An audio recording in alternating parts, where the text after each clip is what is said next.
My primary focus is influenza nanovaccines.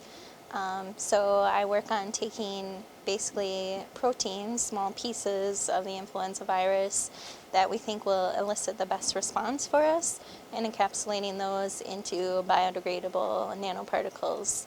So those allow us to promote sustained release of the protein and hopefully limit the number of vaccines or booster shots that you would need.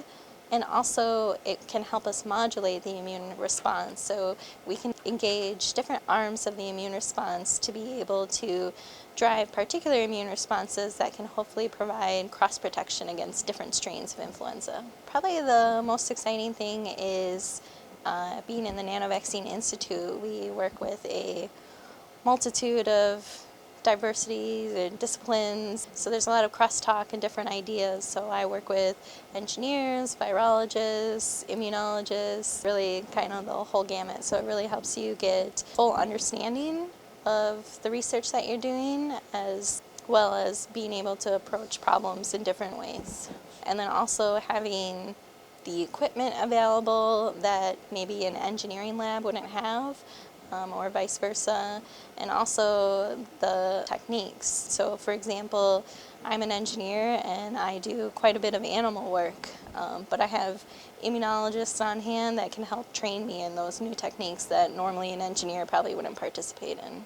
The next kind of steps for us as far as influenza vaccines, I talked a little bit about being able to provide cross-protection against different strains. So we want to kind of dive into that further so we don't have to predict the circulating strains that we do with each season and have to give you a new influenza shot. And then the other aspect is looking at different age groups. So influenza most occurs in older adults. They have a lot more hospitalizations, they have a lot more issues with handling an influenza infection, and this is due to basically a decline in their immune system as they age.